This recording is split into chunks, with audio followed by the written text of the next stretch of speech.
What's up, everybody, and welcome to episode 202 of Hobby Hotline. My name, of course, is Drew, or the DH, and I'm joined by two wonderful co-hosts today. The host of Sports Card Nation and, like myself, a million other shows, Mr. John Newman. What's up, dude? What's going on? I'm ready to go, man. I had a Brooklyn bagel and a Bialy. This is not cream cheese in my beard. That's gray hair. So I'm as ready. I'm ready to go. There you go. And then, of course, our other host, and a legend himself on that Mount Rushmore. They're carving the face out right now. I'm at Uncle Rich Klein. What's up, I am so excited to be with the two OGs, and I'm sure there are a couple others of Hobby man? Hotline. Yeah, it's been a while. The three of us, one of the first three that started. Rich, you were the Yeah. one of the first that came on. So, Yes, and it was kind of fun. I would just call in because I had nothing else to do when this all started, so it was kind of fun to call in and spew out a few thousand well-chosen words, and there you go. you're still spewing out many thousand well-chosen words. Yes. Well, welcome everybody. Collector's Dream. What's up, 3B? What's good? Hope everybody had a wonderful and safe Thanksgiving, and hope you guys are having a wonderful weekend with the family and everything. Everybody over on Bench Clear Media, good morning. Happy to be on today, but guys, I guess we'll dive right into it. Could we call this year, I guess, the year of the partnership? I mean, holy cow, every single press release that came out this week seemed to be about a couple of companies pairing up. So it seems like a lot of those meetings at the Mint, at the Industry Summit, and all those dinners have led to quite a few partnerships.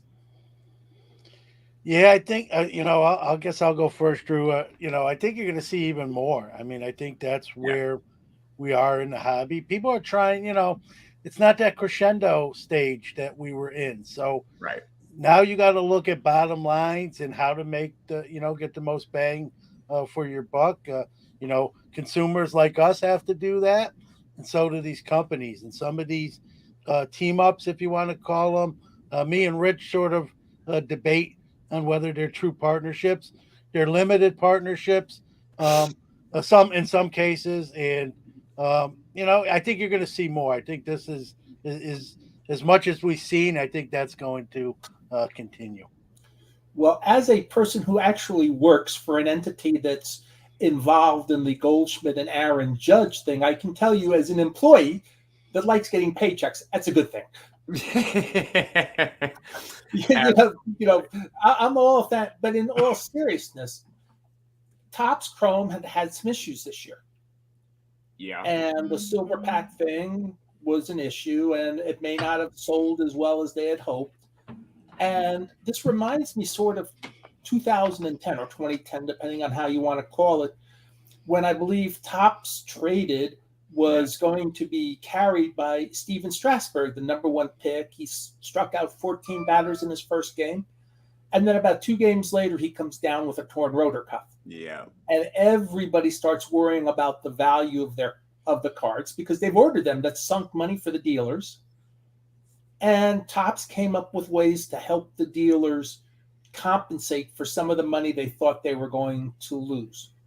So to me, this Chrome thing, along with the silver packs Topps has issued, is just another nice way of Topps making up for something they realized this didn't go as planned. And, it helps that, and I know that, and I did look, and I see our friend Rex is part of the program, so I would love him to type in or call in, depending on his preference, what he thinks of the the Goldschmidt and Judge program, because he's definitely going to be accepting cards. I did look on the Topps list. Mm-hmm. And as such, it's exciting because It is. Because it's a way for collectors that may have just had those cards stocked in boxes to get some extra money in store credit. And and if I remember, the Topps thing didn't say that you had to buy Topps cards with the store credit. It was just store credit. Yes, it is store credit, and a couple of things on that. The Judge Goldie I love for one reason, and that's because of the words we just said, store.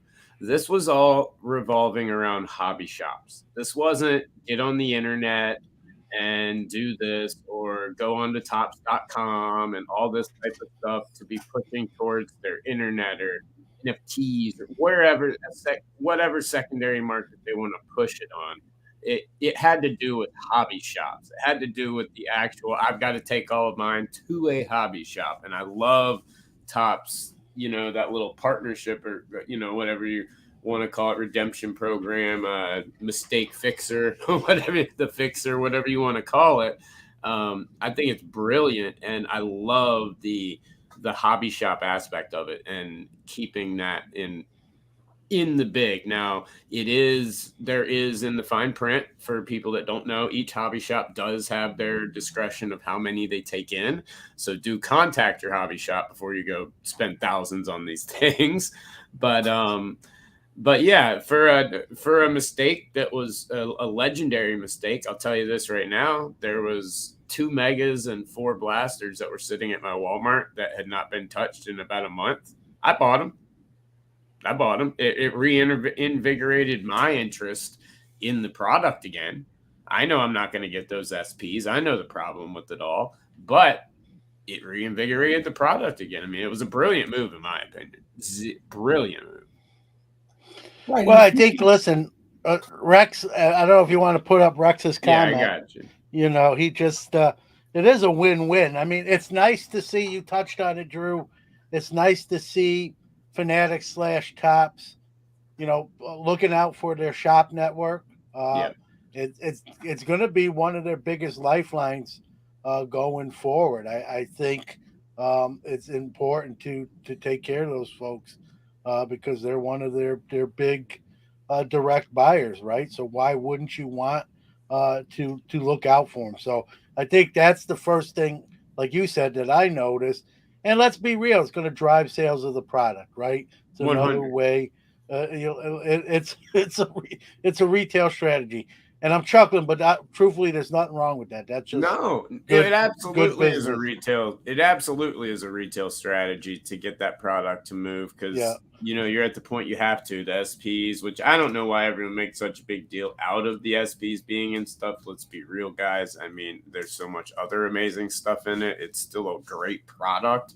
I've never seen so much outrage over these SPs, but Tops is doing amazing things to fix it. And like Rex says, this maybe shows a little bit towards how they're going to handle hobby shops and their relationships with hobby shops, which is something I know on this show we've all talked about, all of us, countless times, how that's going to look and how that's going to feel. And so when I see them making mistakes instead of the silver pack where it was sent out to the breakers or it was sent out to this person, that utilizing the shops, the in-person aspect, the MVP thing. And if you heard from Tops, they've got something very special they're doing with all the cards that are being sent in. I know what it is, and it's pretty freaking cool. So they're doing something with these cards. It's going to be very, very cool in the end. So the whole thing is going to turn into a really cool project, kind of like a top 2020 minus a card each week. It's interesting. Okay. So what I want to know is anyone that doesn't turn them in, those are the rare cards, the ones that are still left. Those become right. The base Goldschmidt and Judge, those become SPs because everyone is submitting them. Tops is going to do something with them, most likely stamp them or repurpose them.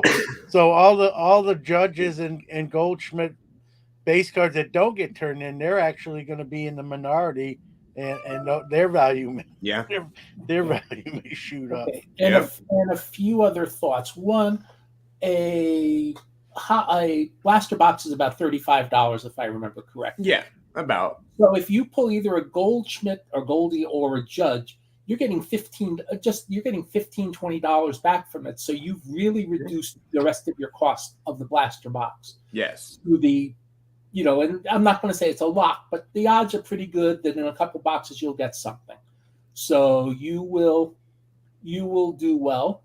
And second, And I work for ComC, so understand what I say this, but ComC has experience with handling cards sent to them. And Yes. give Fanatics credit. I mean, I happen to look, and this is not an advertisement, but I looked yesterday at the eBay ratings. It's like 99.8. So we're back to where we should be. And the only, when we get ratings, the only thing we didn't get a 5.0 on at ComC was cost of shipping. Everything else was 5.0 on the eBay ratings. And I think the shipping cost was 4.8. So that, those are all numbers you can live with. Yes. And ComC is a top 10 eBay seller. Mm-hmm. So they have a lot of experience. We all have a lot of experience in dealing with cards sent in. I'm sure Fanatics could have done this, but they realized it's better to have somebody with the infrastructure already in place to do right. It. And that's where ComC fits in perfect. And Word, you said they're knee-jerk players. Yes, but those are the two that Topps chose for the redemption. So obviously, those are the people that are going to be Hey, listen, I want to respond to Word too. If knee jerk is equivalent to MVP, then he's on to something there. Yeah.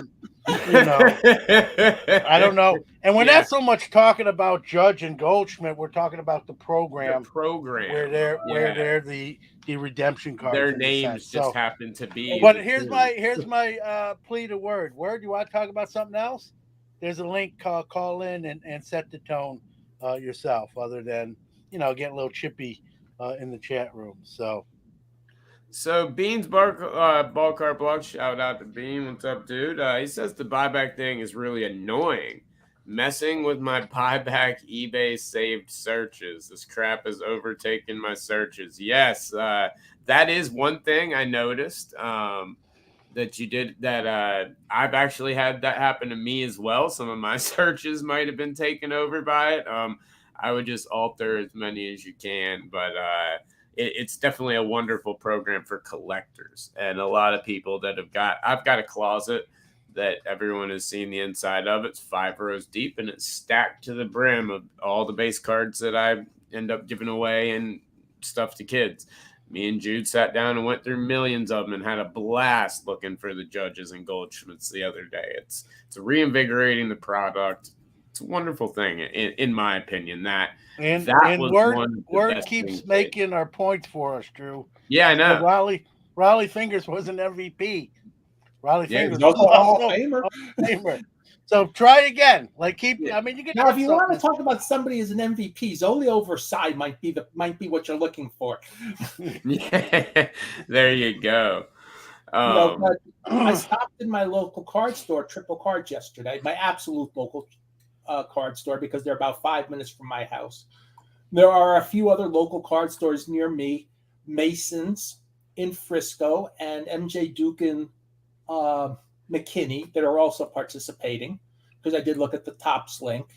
And one of the things, when I stopped in, they wanted to make sure they were getting it right for their customers on the buyback. I was telling before John stopped in our pre-chat, one day I passed by Triple Cards and I said, should I stop in? And that's okay. And then I get home and it's like, Rich, we have a 4,000 card order for ComC. Can you come pick it up? Okay, right. We can do that. And it's like, I should have just stopped in. But the point is, they are very active on ComC. So for them, getting store credit is a boon to their business too. It's a boom to the entire hobby, and it's an absolutely wonderful thing. Guys, I just put in the comments the link. If you would like to call in, let us know what you think, or if you have anything that you would like to discuss today. Of course, this is the show that you guys help run, so please call in, shoot us some text. We'd love to know what you guys think about this program and everything else, and any questions you may have. So just click that link. You can go video or audio at any time. And Drew, you mentioned something, I think, before Mr. Newman stopped in, what you were going to do with your money, and it leads to another professional partnership that we're talking about. We're in the era of professional partnerships. So why don't you talk about what you're going to do with your store credit? Well, I was lucky enough that I had already pulled a Judge out of 99. So right there, started off with some great store credit.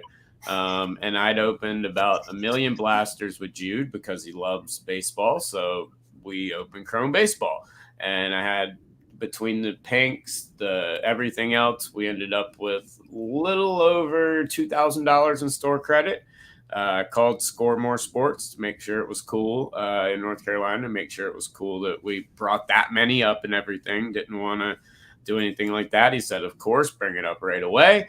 So we're headed up there, trading it in for a couple boxes of Bowman Chrome. Right, and then what are you going to do with some of the best hits from Bowman Chrome? We're going to grade them.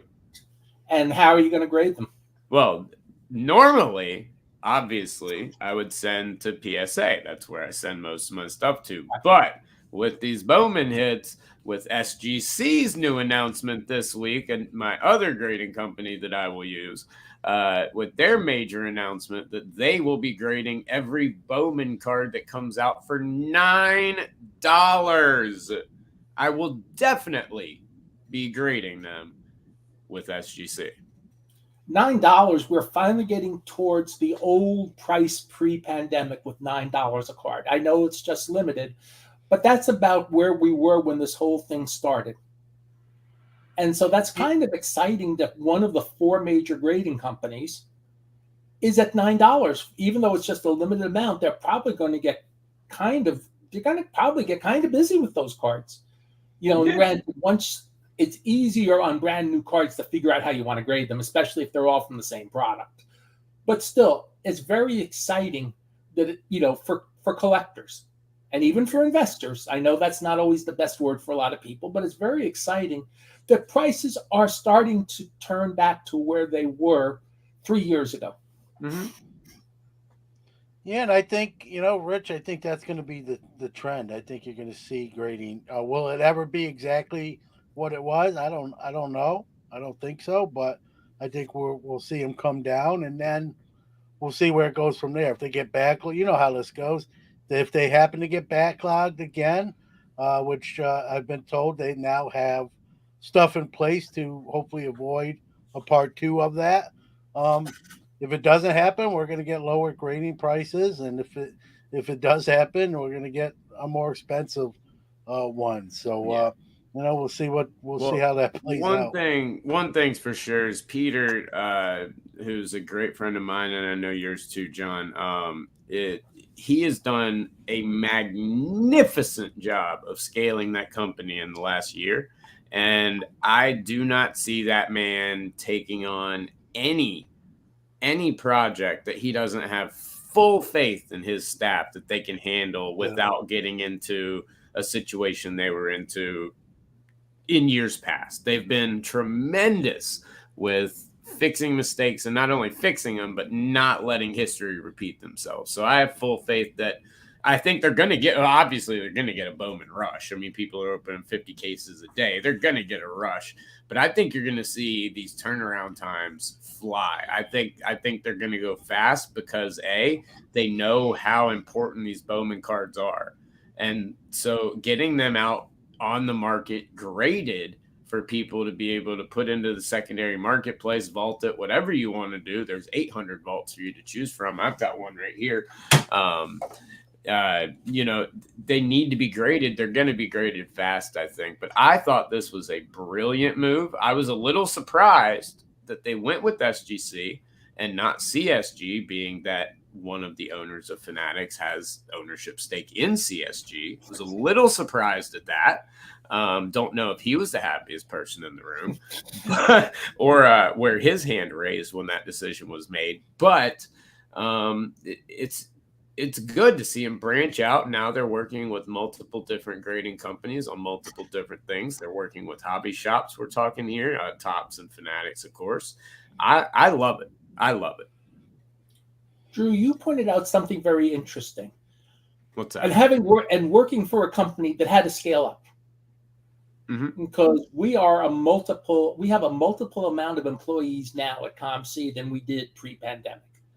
I mean, and we had to do a lot of that on the fly. So I understand where, it was a stable thing, a few new employees as it came off to all of a sudden an absolute explosion, a new huge warehouse, which is like 4 or 5 football fields. I mean, it's a different world now. SGC, and we're just talking now about SGC, they, as you said, they scaled up too. one of the things for all these companies, you hired all these people. If they're doing good work, you really want to keep them. You really don't want to let people go, because Right. the whole point is if you hired somebody and then 6 months later you let them go. I mean, it's one thing if you tell somebody, hey, this is a temp contract, it's anywhere from 6 to 18 months. They understand that. I've worked with temps. I get that. Mm-hmm. But if you hire somebody full time, the implication is you want to keep them, especially if they're doing good work. So anything that keeps your employees busy is a good thing. Yes. Absolutely, and word Bowman Chrome rookie that has value. Just go down eBay, search for highest price listing. You can find about 50 that sell for about 50 grand or more. So quite a few. But yes, at the SGC turnaround time, collector's dream. I completely agree. Is very They're important. at, and I got to tell you, Drew, I'm about to do a show here December 4th. I'm going to actually be bulk submitting for SGC Awesome. for this show. Their turnaround time right now is insane. I just sent I know personally it's 5 to 7 days. So I sent Yeah. an order away on Monday. I had it back here in my house graded the following Tuesday. So Yep. 8 days from literally 8 total days from when I shipped it to when I Yeah. had it back encapsulated. So that's Nice. insane. I know Uh, that's nuts, dude. Hey, and now we yeah. got SGC covered bulk with you, PSA right here with me. We got the grading companies covered here on Hobby Hotline. But that's awesome, man. Congratulations on the bulk submissions. That's great. But yeah, they're Well, we'll see how it goes. We'll see. This will be the first time out that we're that I'm doing it, and that it's going to right. happen Yeah, at but this show. you're a very logistical oriented person. It'll go great. Yeah, we'll figure it out. But yeah, it's definitely been interesting these partnerships. Now, another one that launched this week that we really haven't touched on too much was the eBay and collectible partnership. eBay and collectible have partnered up. Rich, you want to explain that a little bit It, about what they're I'm doing? not I'm not 100%, but it seems to be a higher end arrangement. It's beginning at like an art event of out of all things Yes. this weekend. But it's really cool because again, it's another professional partnership or limited partnership in getting cards into, where it's a group of people working, not just, let's say, solo ventures working. Hmm. And that to me is one of the best things in the hobby. Again, it's for a different level than what we've talked about so far. This is the higher end. And it's okay to have partnerships on higher end items as well. Yes.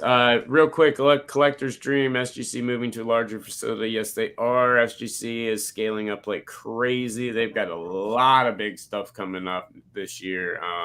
Like I said, Peter has done one of the most impressive jobs I've seen of scaling a company like that in the middle of a pandemic, in the middle of being flooded with more cards than I've ever seen. I've really got to give him tons of credit, as on the show and on interviews we've argued and had had some discussions before, but he's done some amazing stuff there, and they're just going to continue to get bigger.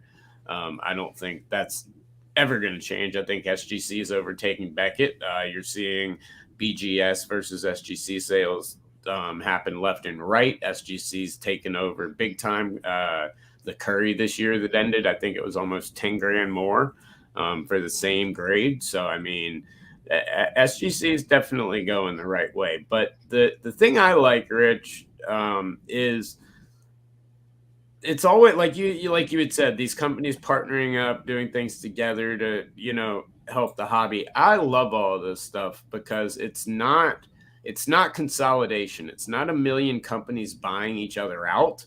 It's finding ways to work together to make the hobby better, to give the consumer a different either product, experience, whatever it may be, whatever it could be. It's giving them something new, and without one company trying to come in and monopolize and take over everything and just buy everything and put it under one umbrella. They're working together, and anytime you have that, I think you have a strong industry, which this is an industry, as well as a hobby. Well, one of the Yeah, and things just was, go I'm ahead, sorry, Rich. I was rereading, and it was in our group chat, the whole thing is that if you notice, like the final line is this would be an auction in conjunction with the Yes. March 2023 Mint Collective. So it's kind of exciting that the Mint Collective works so well that everybody's willing to do it again this year. Yes, which I will be there. I already know. We already have our booth set up. If you guys are going to the Mint, hope to see some of you guys out there. And from what I heard from the Mint Collective, and to be honest, this is not the type of event that's right for me, because it's not my. I would probably have a good time talking to people, but it's not. You'd have a line of people to talk to you, Rich. Okay. You'd have a line of people to talk to you. I'm not joking. But my point is, I'm not always the corporate person, and I'm more of a hobby person. But you're right. I would probably enjoy a lot of the people I talk to. But one of the great things I heard about the show element of it was that there would be car dealers set up next to a lot of people with innovative ideas on how, and that was one of the great things with the Mint Collective. I know I had traded a couple of emails with Dr. Beckett the day after he got back, and I could tell how excited he was and how invigorated he was to have been at the Mint Collective. Yes. And Jim Beckett can be invigorated by going to the Mint Collective. I certainly could be invigorated, but it's exciting that it's coming back for a second year. I can't wait. And Dennis, just to let you know, I believe it's the middle of February. That said March on. March. Okay, middle of March, and it's once again in Vegas, same spot as last time. They're gonna couple new things that'll be announced here shortly. I talked to the collectible guys here, David Marino, shout out to him and everybody over there. Talked to Brian Ezra and everybody, talked to them last week, and a couple of really cool things coming. Couple of additions. It's going to be a little bigger, a little bit different than last year, but it's going to be pretty amazing. But it is coming back in Vegas at the beginning of the year. So you can go to the Mint Collective. They'll give you all that information, but it is coming back. Like Rich said, it's a very different event, but it's a very fun event. Okay, you went to the 2022. Yeah, it was awesome, brother. It was awesome. I loved it. Well, listen, Collectible knows how to throw a party. That's that they do. That they do. I'll attest to that, because I went to their after party at the National. I didn't go to the Mint Collective, and that thing, I got to meet Chris Mullen, Lawrence Taylor. Just a crazy night, but terrible night, right? Just terrible. Yeah, it was brutal. So basically, the thing between eBay and Collectible is like Rich said, it more like setting up at shows kind of mutually, but then eventually they want to get some of Collectibles higher value items that's in their catalog into the eBay vault. So I think that's the end goal, is to get some of those iconic.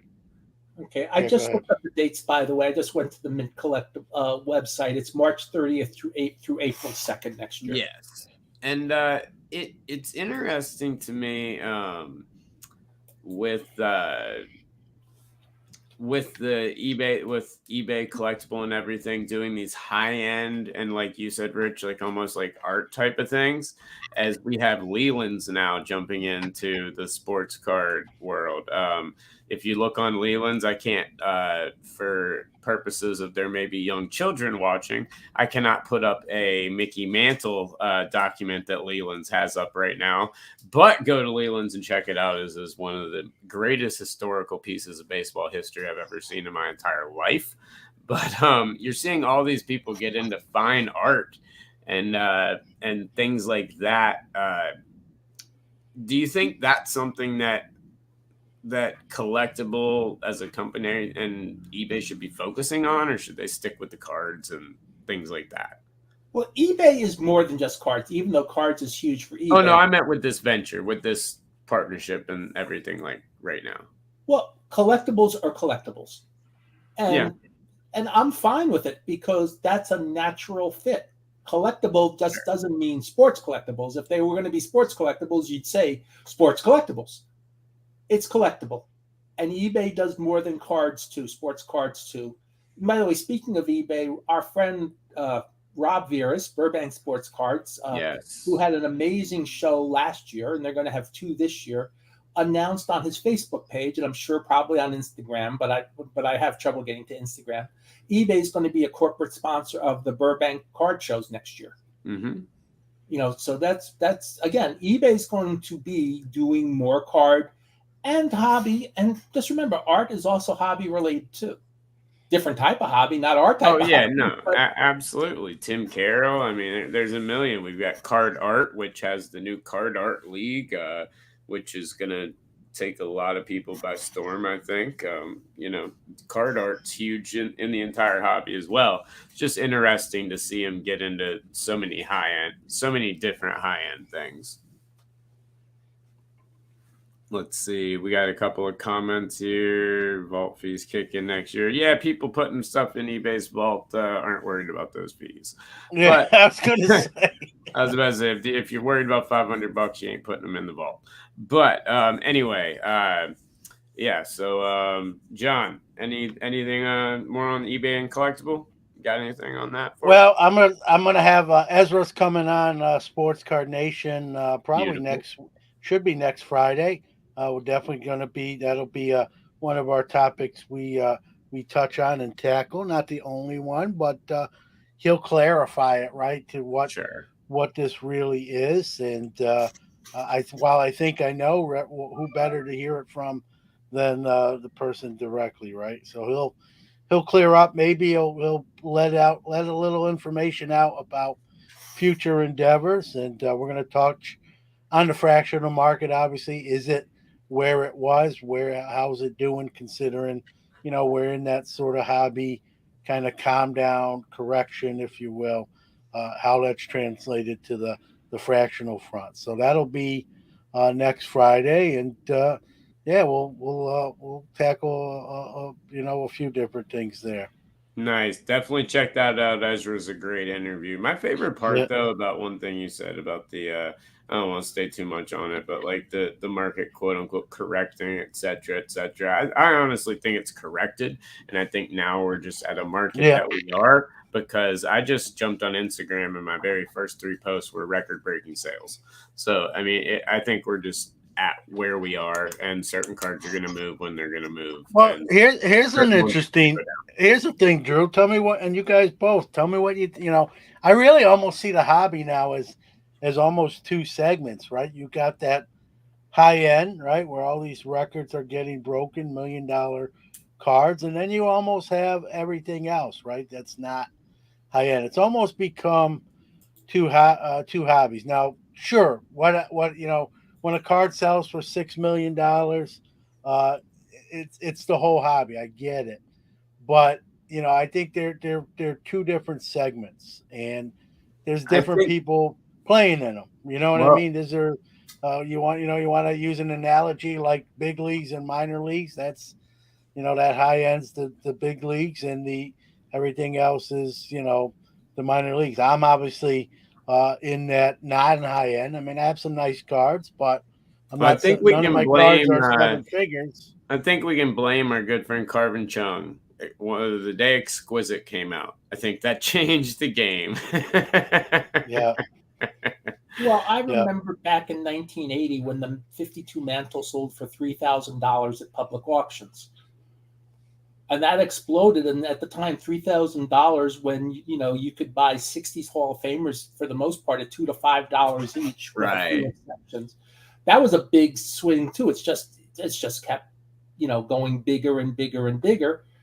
And yes, not too many of us are going to have $6 million to spend on cards, Of course. but most of us have $60 to spend on cards. Heck yeah. I stopped. I talked about stopping in Triple yesterday, and they were worried about they wanted to make sure they had the mechanics of the Goldie and Judge buyback program correctly.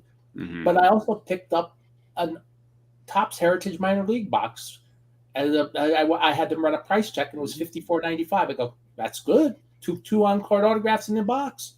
I mean, obviously, most of those people, it's they're not, most of may not make it big, may not have anything, but at $55 a hobby box with 2 autographs, all I have to do is hope that one of those 2 guys does something or already has done something. So, the beauty of this hobby is you can play in this hobby at $5, or $5 million. Yep.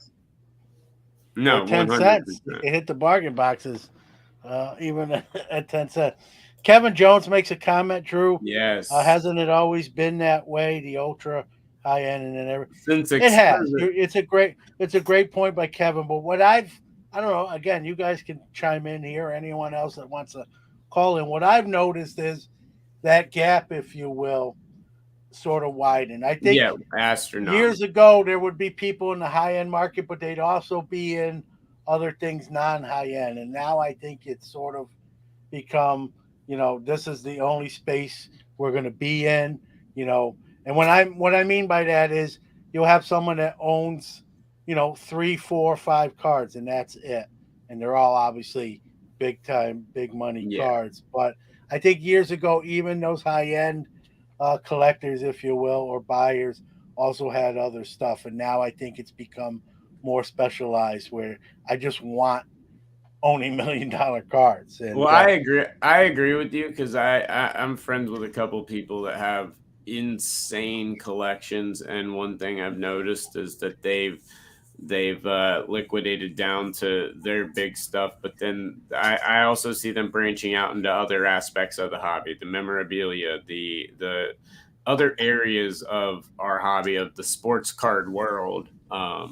Shoes, things like that, as opposed to just the cards. But they definitely are two completely different markets nowadays, and I do think the gap has widened.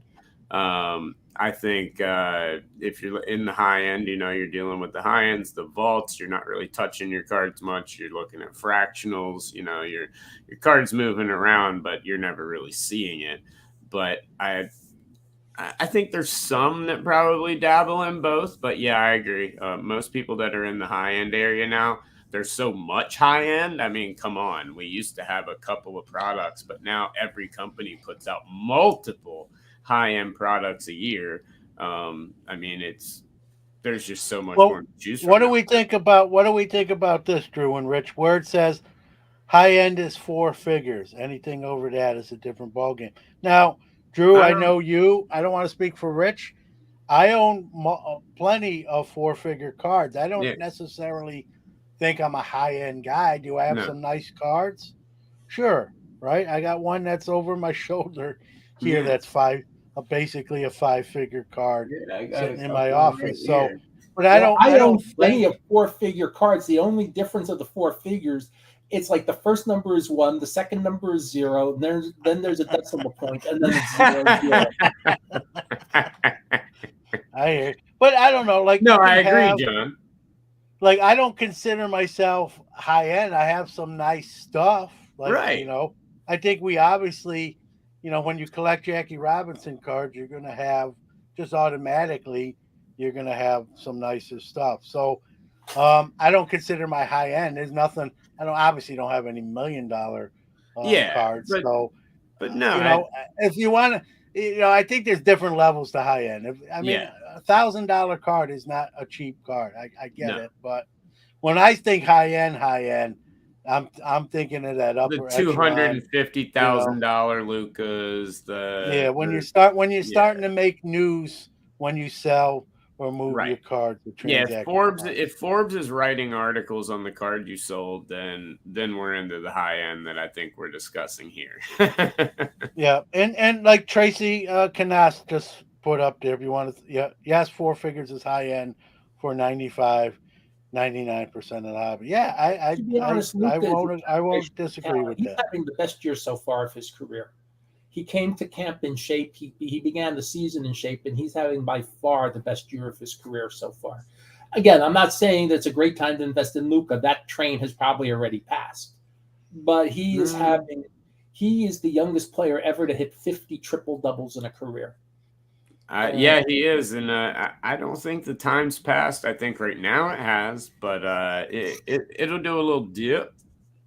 You dip, Daniel, and then it'll pop right back up, and we'll get his prices will start right back rising. The roller coaster will go up and down. I know you dip Daniel is one of these now hobby catchphrases. I had to do it because Gilmore is a friend and He's a ex friend and company. worked for the same company. But if you look, to me, I always looked at that video that started all that, and I honestly thought, and I've never asked Chris this, when he looked at the pack that started all that, I don't think he liked, and it wasn't that there's anything super high end in 81, 82 Topps basketball. Right. And it was almost like he looked at the pack, he said, I don't like this pack. Let me get a different pack. Yeah. And then at the same time, he sees his friend Daniel dipping with all these cards around, and and immediately, instinctively says, "Yeah, dip."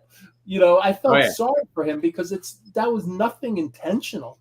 No, it wasn't. I felt sorry for him too, but I do screw with him every chance I get. That's just our relationship. So. Well, come on, come on. Chris has done enough wrong things in his life, and he's made up for. Yes, he has. Yeah. You can screw around a little with Chris. We love him anyway. We love him to death. But yeah. So. And here's the bottom line. I definitely want to say, like, whatever you collect, right? Whether it's 25 cents or millions of dollars, right? That's the fun of the hobby. Whatever you can afford to do. John, you just wrote an article that just ran in the Sports Collectors Digest. Yep.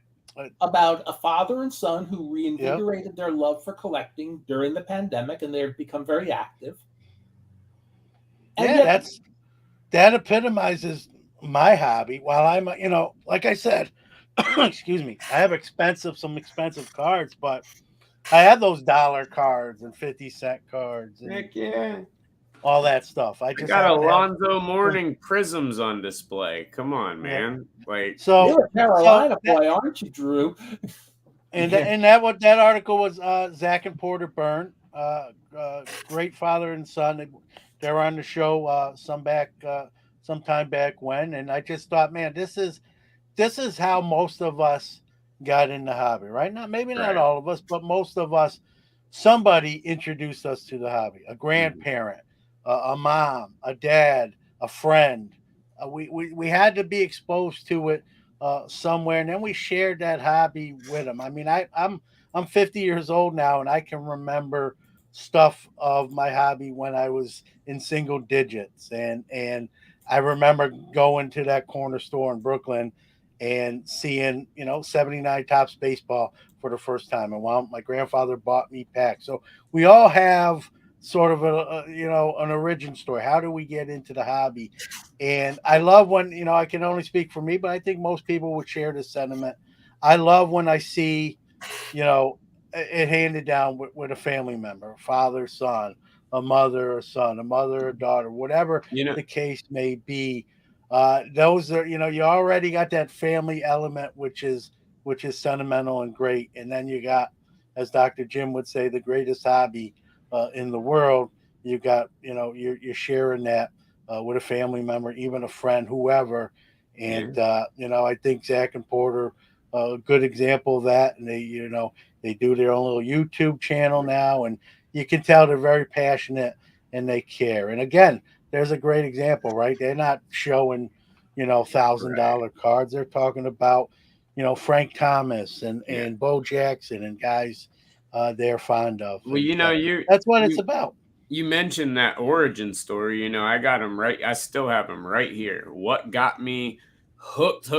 I was always a collector, but then Black Diamond came out, and I had to build this Patrick Waugh rainbow. I had to build it just because the photo was amazing. Took me about 2 years to build the rainbow. Have kept it ever since. Got me into rainbow collecting. Got me into collecting. It's one of Jude's favorite pieces. It'll be passed on to him. Jude's actually starting to do card content. So it is something that can be passed on, and I love that feel, and everything can, and it doesn't have to be all high end. And to tell you the truth, guys, a lot of stuff that isn't high end right now going to be high end in the future. I mean, there's a lot of stuff that's might be considered low end. There's a perfect example, Drew. Dylan in the chat said the vending machine at Lamppost exposed me, right? We all remember where it all began, right? It doesn't matter how I'll be. If I make it that far, don't bet on it. Like, I could be 75 and I'll remember where it all started, right? Might be the only thing I remember, and I just want my applesauce that day. But I'll remember, I'll remember, I'll remember it. And there's something to be said about that. And I love that. And you showed your Patrick Waz. It's over there. Or I'd show you. I have a '79 tops Reggie Jackson that's graded. That was the card that really wasn't a huge Reggie guy per se, but that card being in New York City, where he was basically the talk of New York, said, "Hey, I got to get more of these. Besides Reggie, I love my Reggie, but I need to get even more of these." And the rest is history. So Double D, yeah, that was 98. Yes, sir. Well, what's interesting is, John, when you were doing one of your soliloquies, you triggered a memory for me of watching. Hey, I try to use these SAT words occasionally. Yeah. And about seeing the feature on Sports Corner, which was the first hobby shop on the country, I believe, on Channel 7 Eyewitness News in New York. And we made a trip there. They were in Mahwah, New Jersey, about 20 minutes, Montvale, New Jersey, about 20 minutes from our house. And I remember buying a few cards there, of two of which were a T206 Joe McGinnity, because I knew he was a Hall of Famer and they had a price as a common. Even then, I knew things like that. And a creased, but a well-loved 55 tops Jackie Robinson card. And I was so excited with those cards I picked up. And it was so much fun. And I think that helped trigger, and I've gone from there. And I forgot about, that trip until John triggered that memory. It was really good to hear. And, great advertisement for Titan, by the way, by John with that little slip up. Yes. There you go. Titan chairs. If you'd like to sit down and be comfortable during a podcast, go with Titan. Please hit the like button and subscribe. Believe me, I didn't do that on purpose. I know, but I had to roll with it. So maybe they'll send us. Hey, Logan pointed out. Please hit the like button. Please subscribe to the webcast. Yes, it really helps us. We appreciate that. So here's the card. Here's the card for me, right? It's a '79 Reggie Jackson. This one's a PSA 8. Now, full disclosure, that's not the actual card I pulled out of the pack. I wish I still had that. It wouldn't have graded an 8. I'd probably beat that thing up and rubber banded it. But I keep this card, right? This is $20, if that, value-wise, but it's not about the $20, right? Like we just talked about, me, Rich, and you, right? It's about what this card represents. And for me, it's the first, if you want to call it hit, it's a base card, but it was the first hit I ever pulled out of a pack that really got my love for the hobby going. And here's another example. Sam Mills autograph. The auto's fading off of it, but it's a Sam Mills autograph. Yeah. This is something that's worth very, very little. But isn't he a Hall of Famer now? Yes, posthumously. And he was voted in after he wasn't voted in on the actual committee. I know he was voted in. He was a good Jersey boy too. I believe he went to Montclair State College in New York. He did. No, and that was about 20 minutes from where I grew up. And, and John, one of the great things about 79 tops, and John didn't know this at the time, and we were learning this because I was, a lot of hobby publications and books, including the first of Dr. Beckett's books, hit in 1979, and the first issues of Baseball Hobby News were 1979, and the first hit of the first monthly price guide card price update was 1979. So someday we should somebody should go back and do a hobby retrospective of that, because the 1979. Well, I think you just nominated yourself, Rick. Yeah, I was about to say new project. Listen, let's be real. You know the most about we can chip in, but you're going to be the major contributor. But it's a great period. But one of the things about 79 tops baseball, Reggie Jackson's a double print in 79 baseball, if I remember correctly. Yeah. And there's other really good players that are double printed in what they call double printed. They made two of them compared to other people with one because it was 726 cards, and a lot of really superstar players were double printed in 79. So the odds were good. You were actually going to get a good player out of the packs. And that's one Yeah. of the, that was, I don't think it was deliberate, but it was to me, one of the great marketing things that Topps did by accident. Mm-hmm. How are we going to get more sales? How about we double print a bunch of the superstars? They probably should have done that every year they did that. Yeah. Well, listen, it worked on me. That was what got me hooked. So, a couple comments, Drew, if I may comment on them. Right I'm there, there's running one. through. There's no high-end cards when I collected starting in the 80s. Packs were 25 to 35 cents. Yeah, those 79 baseball packs were 25 cents a piece. And my Now grandfather those bought cards, me though, two a or lot three. of those cards are worth a lot of money. Yeah, and the other one from Dylan saying how he looks back at life based on Yes. a year of a card. That's crazy, but I do that too. It's almost like a song, right? A Yeah. song comes on the radio from a different, from way back whenever, not a current one, and your mind goes to what you were, where you were, maybe what grade in school, if you were in school, what Oh, you were dude, doing, maybe since a I showed major those event, Patrick even a bad Laws, one. What? since I showed those Patrick Laws, I've been thinking about and just in the back of my head, different things that happened in that time frame. I mean, it brings you back.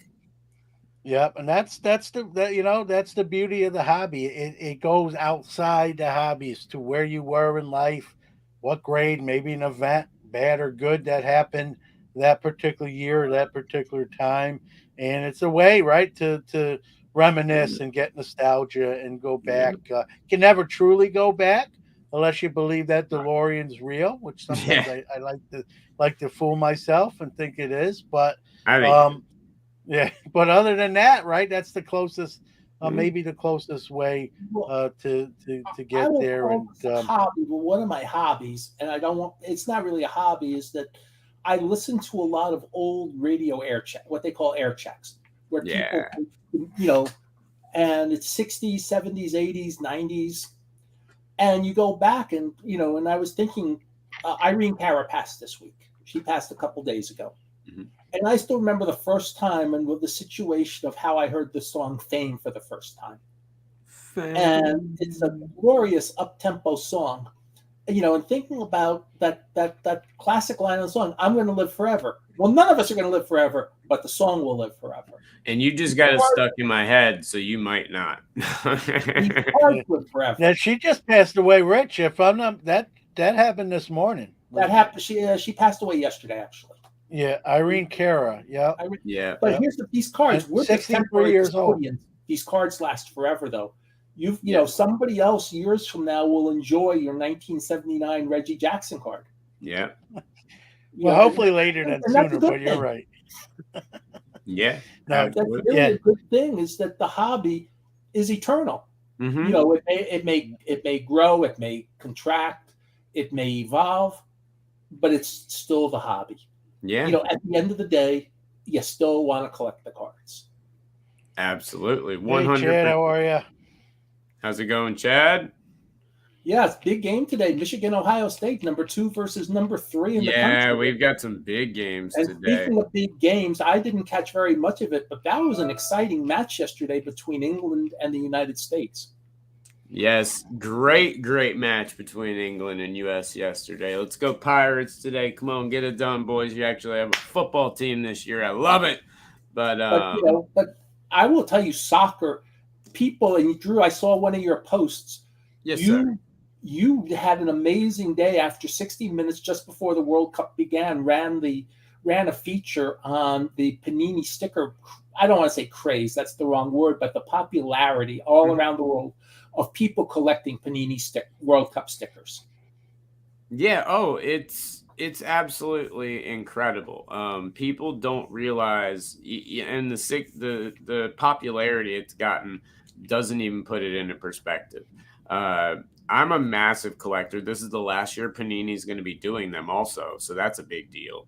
All this is going to change as they lost that license too, of course. But the World Cup stickers are the bread and butter of Panini, and I literally have, no joke, have over 10,000 of them in downstairs, and I have sold probably $6,000 to $7,000 in sales off of stickers on eBay. and that's after the fees and everything, since the World Cup started. I'm sending out 80 to 100 packages a day of stickers, not cards, just stickers. The World Cup stickers and the soccer market in general loves those stickers because that's what they had. They didn't have soccer cards 10 years ago. They didn't have, you had your one-off brands and stuff like that, but they didn't have tons of them. They had mega cracks and small little things, but not Prism and this, that, and the other. They had stickers. And so the market internationally on stickers is massive. And it's one thing I tell everyone all the time. If you want to go to the store, open up a pack of something, and guaranteed to make your money back, it's World Cup stickers. Well, what's interesting is I talk a lot about Triple Cards because it truly is my local card store. And I don't know what happened this year, but I will tell you that the 3 previous World Cups, whenever the World Cup stickers and albums came out, and it was not their normal collectors, there would be people coming in and buying and trading them actively the day they came out. Yes. And they were people, they only came to the store literally every 4 years when they knew when the stickers were coming out, and they came in specifically for those. There's a huge untapped market in the stickers things. And by the way, did you see what Rex has already said in the hour? He's been busy with those Goldie and the Judge cards. Yeah, 17. Yeah, it's awesome. 17 redeemed already. That's awesome, Rex. I'm about to go, when this show ends here in a few, I'm literally grabbing Jude and we're driving down to Score More Sports, and they're about to accept mine. I have none, so I can happily say. Yeah, I don't open too much new product just here and there, so I won't be probably a benefactor of it, but it's a great promotion, right? Like we talked about it. It drives traffic to the stores, which is good for them. And again, it's nice to see fanatics knowing where their bread is buttered, right? And taking care of those folks, as it should be. Like I'm giving them credit, but frankly, that's the way they how they should be. But I'll give them credit because it doesn't have to work that way. And if you don't have a local card store near you that's part of the project, there are a few online distributors that are accepting it. Dave and Adams. Yeah. I saw that Steel City's accepting it. I believe somebody else too. So there are options if you don't have a local card store an hour or so or less from where you live. Yeah, so there are other ways of getting them redeemed if you just mail them. Yeah. All right. Well, before we wrap up the show, we actually have a caller here. We're going to pull in Orlando. What's going on? Hey, guys. How you doing? Doing good. Orlando. I've been watching the live stream and listening to all the comments. And I always admire you guys. I always watch them. And I figured, let me just go ahead and call in and just say hello to everybody. And, just talk a little bit about the hobby if you have a little more time. We're gonna call. You're gonna be our show. You're gonna be our show closer, Orlando. No pressure or anything. We're gonna, but the heat lamp's on you. But number one, I think I speak for everyone here and even not on the screen. Thank you for listening and watching the show. Without folks doing that, right, we'd be talking to ourselves. That wouldn't bother me too much, or maybe Rich, but because I do it anyway. But obviously, we're glad. Folks like you, Orlando, and other people, whether you're watching this live or even downloading the episodes after the fact, right? That's Orlando. Why don't you give us a little background on yourself? Yep. Well, you guys were talking about how we got started collecting, and the way I got started was similar to everybody else. I had neighbors, kids. When I started collecting when I was 10 years old, and my neighbors were 4 brothers. And they played Little League, so I started playing Little League with them. And then they started collecting cards. And then I just became, addicted to the cards. And I would go to the corner drugstore. This was back in 1970. And I built my first set back in 1970. And I was actually pulling out some of the cards today.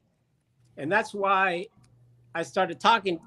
I started listening to you guys as I was pulling my cards. And this is the first set I collected was 1970.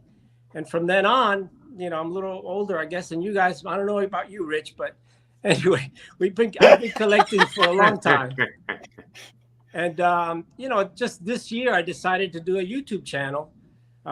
It's a long story, but make a long story short, my daughter said, you need to show some of your collection, and my dad recently passed away, and we used to share a lot of that with him. He was, we originally were from Cuba, so we shared a lot of, baseball. Baseball was big in Cuba, the biggest sport in Cuba.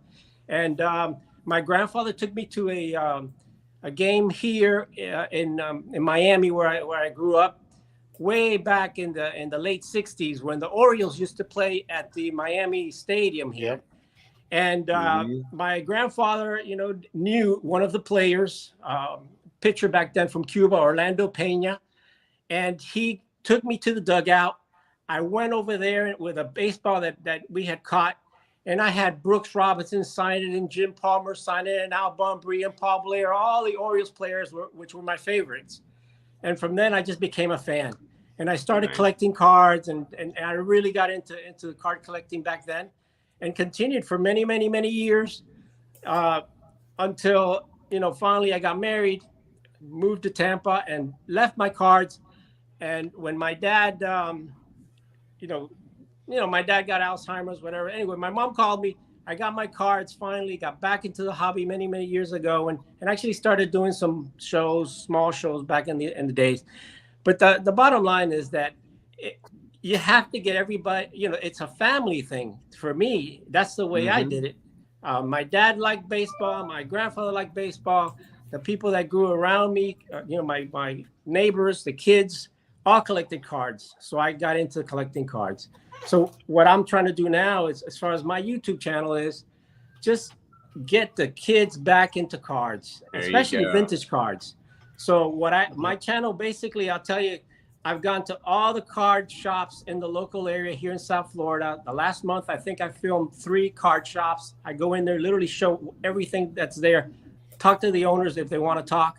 And I also go to card shows where I've been to a couple card shows, and I filmed them also, so everybody could see, and talk to dealers just to get people back interested, and then I show my collection, of course, and I show stuff that I pick up. I'm strictly vintage, Rich, that's pretty much what I do. I've been collecting vintage, and I don't do a lot of, I guess, box breaks and stuff like that, Drew. I've done some myself personally. I do like to rip some wax, but I focus more on the vintage, and my channel's about that, and trying to get more of the younger people involved in looking at vintage. Being a single dad and a single father of a 7-year-old boy who's just getting into the hobby, I love that. Guys, make sure to follow Orlando's page. It is a collector's dream over on YouTube. Like you said, he's just starting out and has some awesome stuff up. And I just look, you really have some cool videos that are going to be worth watching. Yeah, you just got to get that Panther logo swapped with an Abs logo, and then we'll be good to go. Other than that, Orlando, 10 for 10. In the background next time. All right. Well, thank you so much. Well, I got to ask real quick, Orlando, are you still a Baltimore Orioles fan? I know you're in Florida. Yeah, I've always been an Orioles fan. My favorite player is Brooks Robinson. I've probably have about tons of autographs. I've met him like 4 or 5 times. From the early 80s, where he took my son and sat him on his lap and talked to my son and signed a card for him when he was little. My son now is in his late 30s. And Brooks Robinson, to me, is my favorite player. He's the type of guy that when you go get his autograph, he talks to you for 5 minutes, 10 minutes, takes pictures. I mean, great guy. And I like players like that. Awesome. That do that. Sure, yeah. Brooks Robinson. Orlando has got to be the nicest signers of anybody going around. Yeah. He's amazing.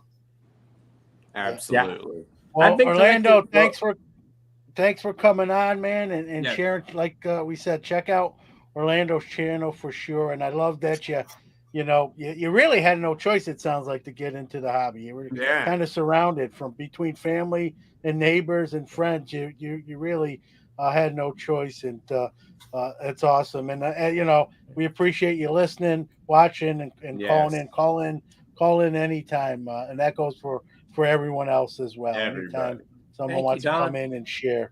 Yes. Thank you, John, and thank you, Rich, and of course, Drew. I appreciate you letting me on here and plugging my channel. And I've been collecting for 50 years, and I'll tell you, I'm still doing it. I'm consolidating some now, and I just want to do one little plug for the Net 54.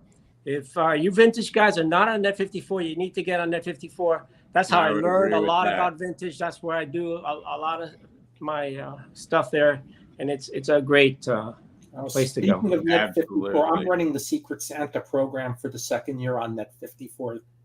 Beautiful. You know, I'm doing nothing more than just facilitating it. And I mean, last year it went great. Somebody actually surprised me by sending me something. Very nice. That's not why I did that. I did that so other people would really enjoy it. So if you like Secret Santa stuff, and I also know I've talked about triple cards, but they're doing the Secret Santa program as well. They're going to have the December 17th, I believe, at one of their stores. They're going to do like the Secret Santa party. But I love the whole concept of Secret Santa.